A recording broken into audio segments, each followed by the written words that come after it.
professor of Islamic law and Sharia at UCLA School of Law. Thank you. You've talked in the past about, in an article about dog hostile traditions, in an article, Dogs in Islamic Tradition and Nature. Are these traditions part of the Quran? Is there an interpretation?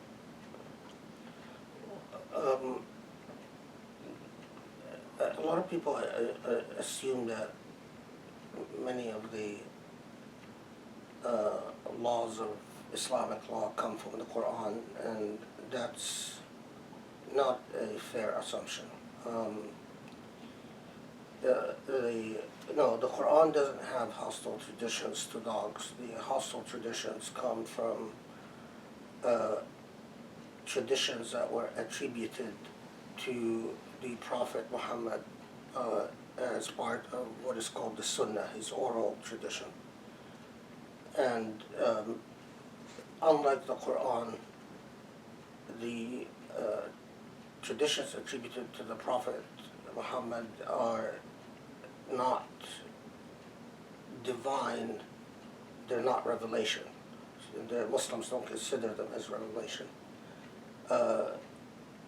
And there is always a huge debate about what's authentic and what's not authentic, what's properly attributed to him and what's not properly attributed to him.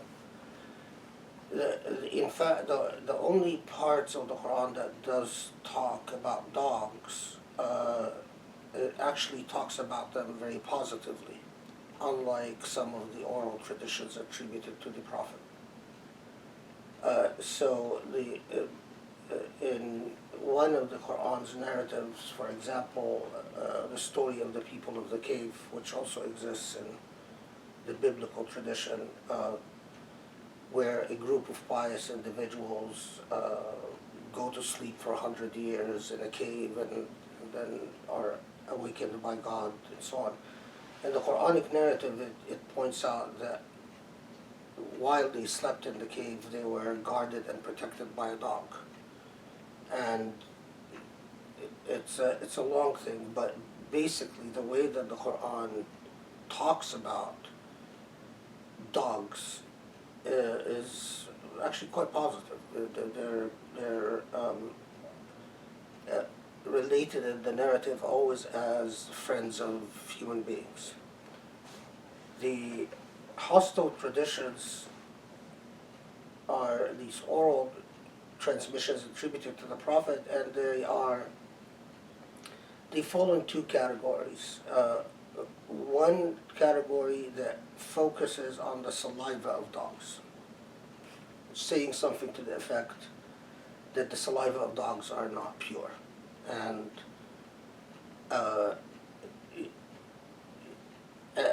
so that's one genre. The second genre draws a parallel between black dogs in particular and the demonic,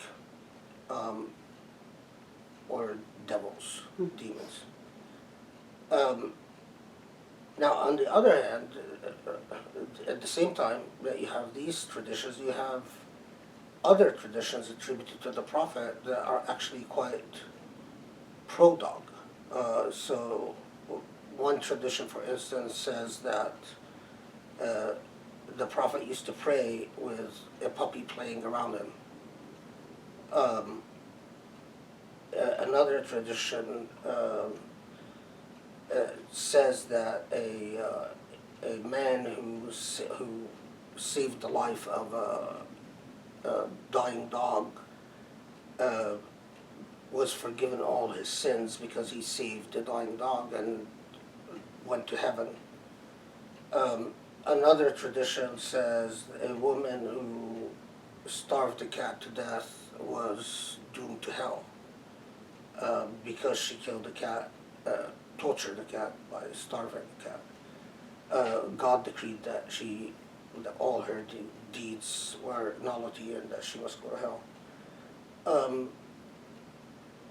there was one of the companions of the Prophet known as Abu Huraira, means the father of the cat, because he would always go around at the time of the Prophet with a cat on his shoulder. And he was a big cat lover. He was known to be a big cat lover. And so on. I mean, there are the Islamic. We should always try to avoid the reductionism of saying, well, if it's in Islam, it must come from the Qur'an.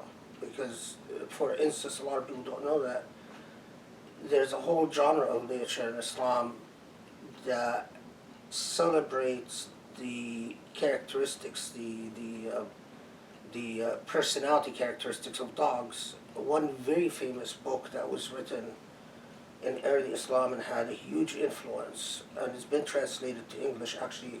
It's a book called The Superiority of Dogs over Human Beings. And the author of this book was a very well-known jurist and set out to prove why dogs are superior in moral instinct to human beings, and how much Muslims can learn from studying the ethics of dogs, and so on and so forth.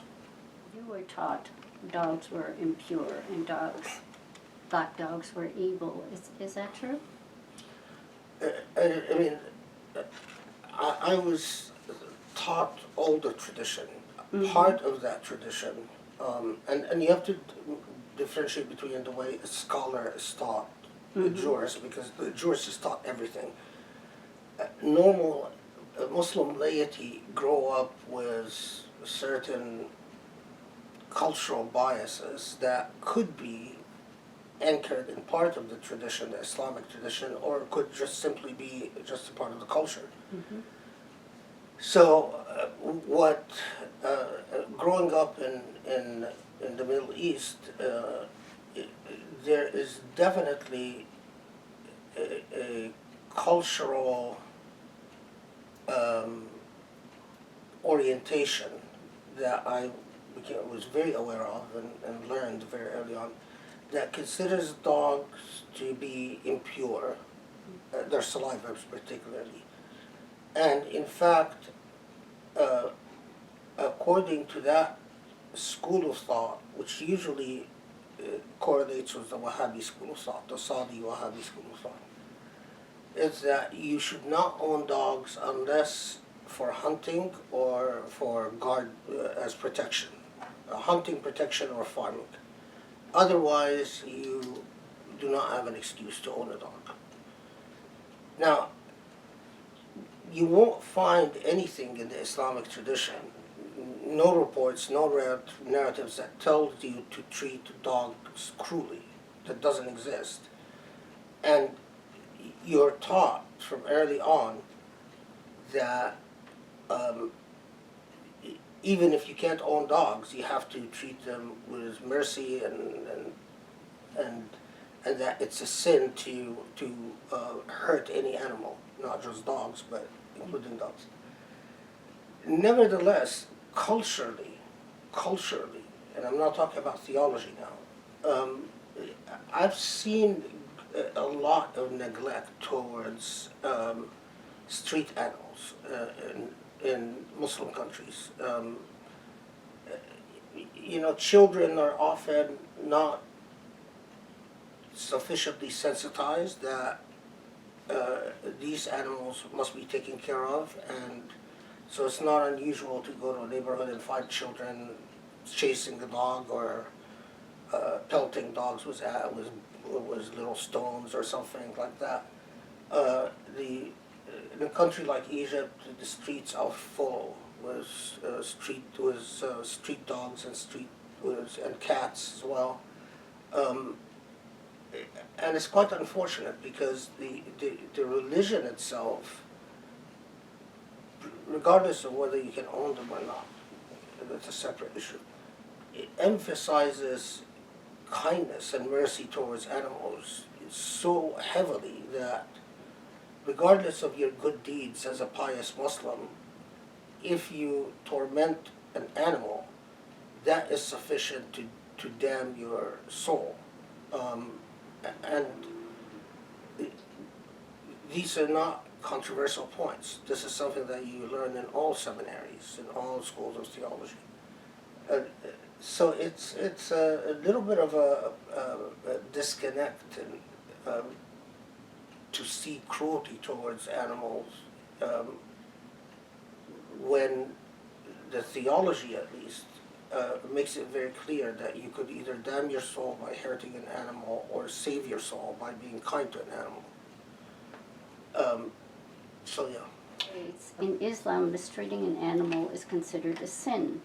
Assuming that many of those involved in the dog meat trade in Indonesia are Muslims, how do you think in their mind they reconcile this behavior? Okay, let me be very, yes, in Islam, mistreatment of an animal, any animal, especially making an animal suffer, is as big of a sin that as you can commit. It,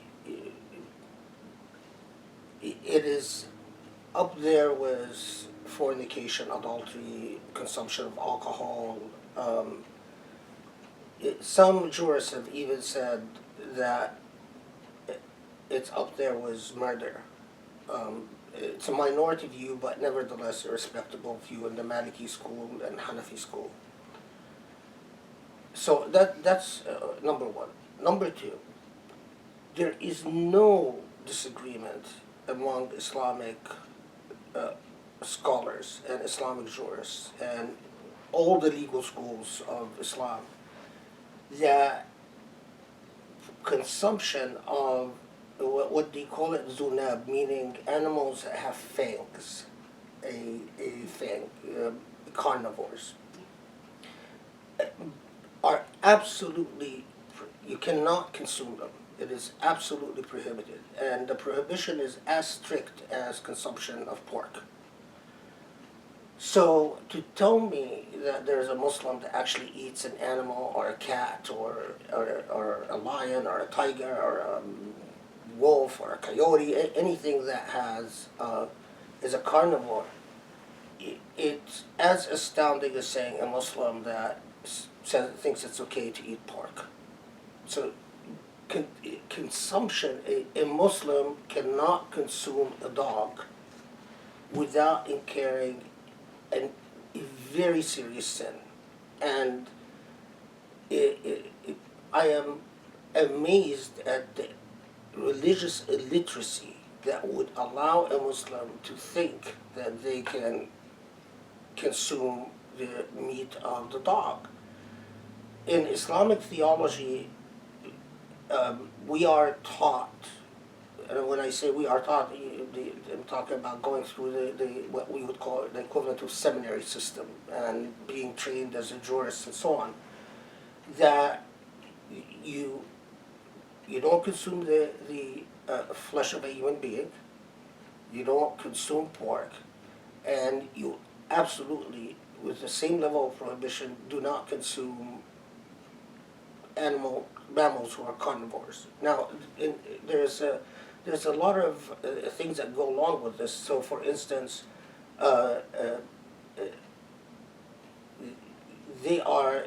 carnivores are given a level of intelligence and a level in their nervous system are developed enough where they are supposed to, studying their behaviors, are supposed to be indicate or avenues and paths towards understanding the beauty of the divine. Now, when you kill such an animal and consume it, you are severing a path to the majesty of the divine and the beauty of the divine. These animals were put on earth so that the theology teaches, so that we fulfill our obligation to take care of these animals. And in fact, the Qur'an describes the destruction of animals like that, flying animals, carnivores, animals that God said you cannot eat, as corrupting the earth, fasad fil ard. So, and that's one of the biggest sins you can commit. Now, So this is not even a debatable issue. I'm not aware of a single jurist that says it's okay to eat the flesh of dogs or cats. So this trade is astounding. The other thing that people should know, the very first uh, uh, charitable trust to be created for the caretake of street cats and dogs was created in the medieval era in the 12th century AD in Cairo by a pious Muslim woman. And until colonialism, there was a tradition of building these animal hostels, hotels basically, that where you house dogs and cats. Interesting story, when colonialism, Dutch colonialism, British colonialism, French colonialism came into occupied Muslim countries, they realized that the jurists advising these charitable trusts prohibited the killing of these animals. So you couldn't reduce their numbers by killing them. You can only fix them so that they don't reproduce, but you could not kill them. And the idea was so inconceivable and so ridiculous for the colonial powers that they released the animals from the charitable homes that they were in into the streets, and administration belonged to them as you know. So, and that started the deconstruction of the tradition of having charitable trusts taking care of animals by housing them. Because, I mean, there's a very famous incident by one of Napoleon's advisors upon invading Egypt, who thought that Egyptians, that's why Egyptians are backwards, is because they spend their money on taking care and housing these animals and feeding them. Well, you know, that's not what you do with animals. So historically, Muslims who forget their own history, their proud history about whether you can keep a dog in your home or not, but the history of that you please God by taking care of animals, taking care of dogs and cats in particular. The tradition, there is a very of the dog in particular, and I'll try to explain this as succinctly as I can. Dogs in particular in Muslim lore, and you could even say in Arab lore, Middle Eastern lore, were often cast in two nearly paradoxical narratives. In one narrative, they're the friend of the traveler, they're the friend of the sheep herder. The Prophet himself was a herder at one point, like nearly all the prophets were. And dogs were an essential companion. You can't travel in the desert without a dog. It's suicide. The camel and dog. You can't herd without a dog. The dog in Arabic poetry always plays the role of the friend, the loyal friend who's willing to sacrifice the dog's life or his own life to save their friend. But next to this, there was a tradition in the Near East that was always afraid of black dogs, because a mythology that black dogs and the night and things that dwell in the night, the demons, are somehow, for travelers, the appearance of a pack of dogs that are not loyal to any particular human owner, but roving dogs, was always a bad omen, because they were dangerous. They would often hunt in packs. Especially, there was an enormous problem with dogs that became rabid. And rabid dogs, it's not like today where we can actually, immunize dogs and so on. Rabid dogs terrified the pre-modern traveler and the village dwellers and so on. So there was that resulted in a certain lore of dread and fear about dogs. So on the one hand, you have this lore about dogs as the man's companion and friend, and always talking about dogs in very positive terms. But on the other hand, there was that cultural dread about dogs as a source of dread and fear, especially if they become rabid and they become ill. Now, add to this, in the Near East, there was a rather curious political practice. It started out by the Romans, that when the Romans would crucify their enemies, they would often crucify a dog with the human beings, put a dog up there, pin a dog up with them. And it was a way of belittling and humiliating their enemies. That practice was prohibited in Islamic law, but it continued to exist after the death of the Prophet.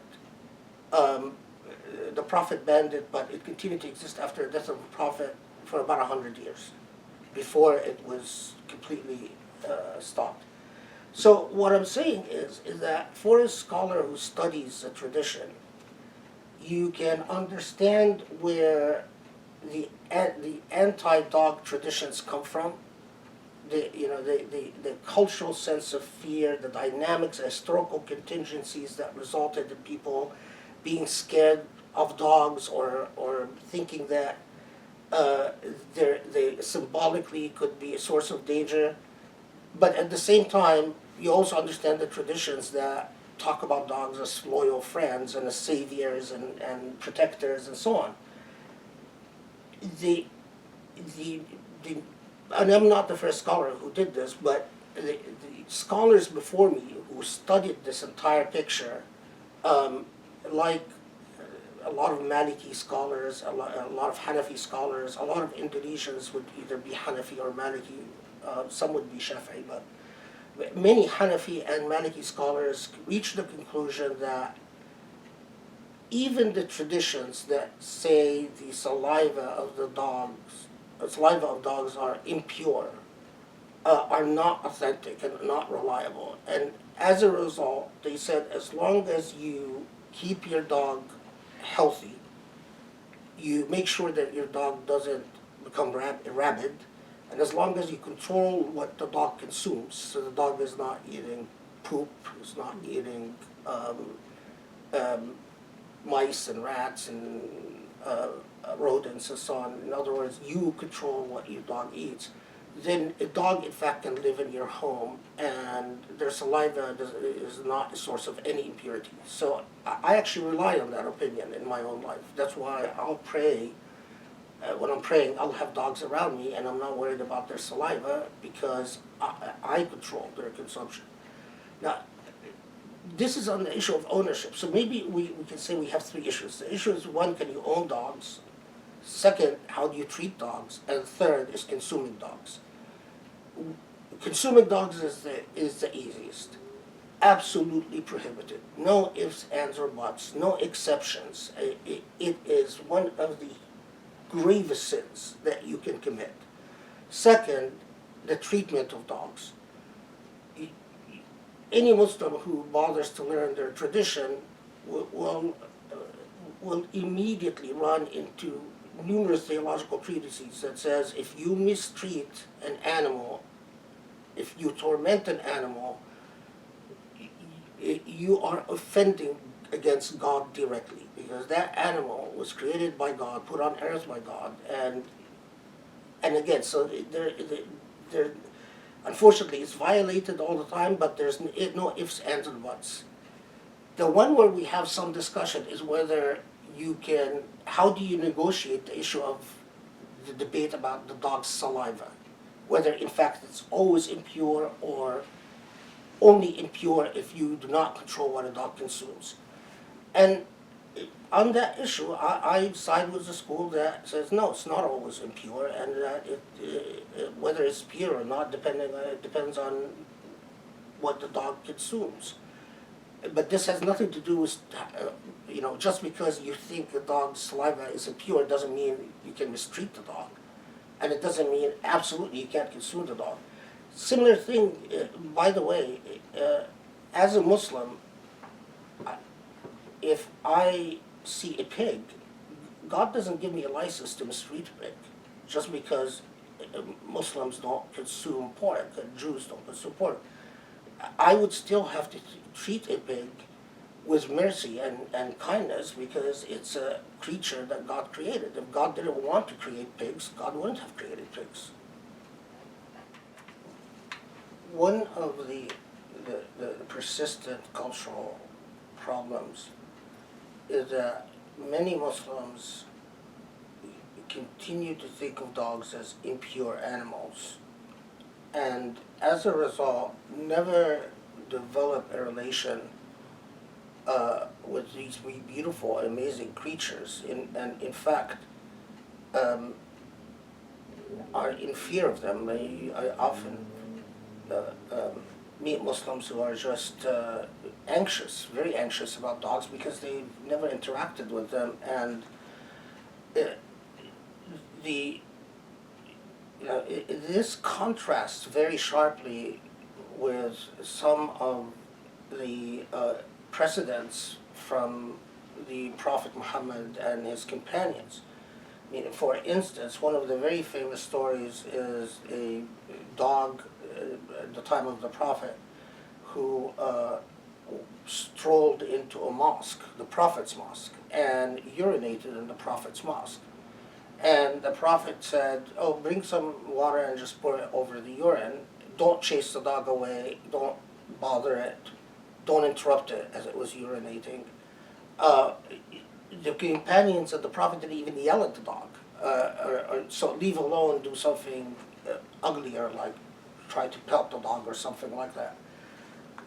That stories, people who want to learn, Muslims who want to learn their own tradition, will readily encounter evidence that dogs in the Islamic tradition were actually considered creatures that symbolized the brilliance and the singularity and the beauty of God's creation. For God to create these animals who are instinctively loyal to human beings and readily serve the interests of human beings and can form companionships with human beings. So, for instance, a scholar, his name was Ibn Murzaban, most Muslims in the modern age has forgotten who the scholar is, but he wrote a book that's in Arabic. It was translated to English, titled The Superiority of Dogs Over Many of Those Who Wear Clothes, i.e. human beings. And this is just an example of some smart scholar decided to translate this text to English years ago. Texts like this in the Islamic tradition are many, and they're, unfortunately, in the modern age, they're not published. They still remain in manuscript form, leave alone translated. My critical and essential point here is that, and I'm going to state it to Muslims in the most direct and practical way. If you want to learn about how wondrous the creation of God is, of Allah is, and if you want to gain favor with God, develop relationships of mercy and compassion with dogs. I mean, and cats, and animals in general, but dogs in particular are. As a Muslim scholar now, I have owned dogs for about 30 years, and I every night I sit and watch my dogs and keep saying Subhanallah. Subhanallah means praise be to God, because the way they interact, the way their sense of smell, their sense of hearing, their sense of loyalty, their sense of love, the way that every time I am out, they become anxious and stop eating and stop playing, and then the minute I even enter the neighborhood, leave alone just come close to the house. They immediately know that I am in the neighborhood and get very excited. Their sensitivity and their ability to interact, and then you think, from my perspective, no, evolution didn't create these animals with this highly advanced nervous system and amazingly nuanced personality types, and God did. God created these creatures to educate human beings as to what friendship means, what loyalty means, what sensitivity means. Leave alone sacrifice, because a dog will easily sacrifice themselves for your life. Most Muslims, get hung up over this issue of, well, are they clean? Are they pure? Let me be very clear again, juristically. No jurist says, unless the only exception are the Wahhabi jurists from Saudi Arabia who consider dogs just impure, their body is impure. There's no evidence for that. If you study the Islamic tradition, the only debate in scholarly circles, and here I mean scholars over centuries of Islam, is the saliva of dogs. Not their bodies, not their sweat, but their saliva. Obviously, all urine, whether human urine, animal urine, all urine is considered impure. But the Prophet showed us what you do if an animal urinates. You clean it, and you're done. You just clean it, like you clean the urine of a baby. In fact, you teach a dog not to urinate at home, and people, if they invest the time, they'll learn that dogs become remarkably sensitive to the fact that they don't want to soil the place they live in, and to keep it very clean, sometimes even cleaner than human beings. So the only issue is the saliva of dogs. And again, to be very clear, Maliki and Hanafi scholars, after studying all the traditions, all the reports that talk about saliva of dogs, came to the logical and natural position that the saliva of dogs is an issue only because it's an issue only if we do not control what dogs consume. But if you control what dogs consume, in other words, you give dogs dog food and you make sure that you teach a dog only to eat what you give it, then there's no issue with the saliva of dogs. When you read, one of the very famous traditions of the time of the Prophet is that there was a dog in the desert. The dog was extremely thirsty and panting from thirst. A man who knew the Prophet Muhammad saw the dog, went down a well. The well had low water levels, so he climbed down the well, he put the water in a container, climbed up, and gave the thirsty dog water. And when the Prophet heard of the story, he said, "Today you have reserved a place in heaven." Now, Muslims, think of that. If your Prophet tells you that by a man providing a thirsty dog with water, that was his ticket to heaven, think of how many favors you can earn with God if you are kind and gentle and loving towards animals, because they're not there by happenstance. Allah says in the Qur'an that no creature on the face of God's earth is there by accident. That God creates every creature knowing where it begins and where it ends. So, and further, the Quran says that God has created all things and entrusted you, human beings, with it. And that failing to carry the trust of God vis-a-vis God's creation is a corruption of earth, fasad fil ard, as the Quran calls it. So, in fact, you must treat a dog with a view, or you must treat all animals, but I'm specifically talking about dogs in this situation, with a view towards the fact that God is watching you, and God treats you as an agent who must discharge a trust, and the trust is a trust of kindness and caretaking and compassion. And if you fail in doing so, you're going to eventually answer to God. It's just after, if you're a Muslim, you believe in the hereafter. And if you believe in the hereafter, you believe you will account for your sins. And lack of kindness to dogs, cruelty to dogs, is a sin you will answer to. As a believing Muslim, there's no ifs, ands, or buts about it. It's extremely clear to me. I can, people in Indonesia and elsewhere in Malaysia, and they are very well aware. I mean, they know my books that have been translated and know my lectures, and I visited there several times. And I'll tell you that every night, by being kind to my dogs, I earn favor with Allah. Every time I see a dog healthy and happy, with random acts of kindness, I feel that I have come closer to Allah and earned Allah's favor. And I do so as a theologian and as a faqih, as a jurist. I don't do so despite the Islamic tradition. I do it because of the Islamic tradition.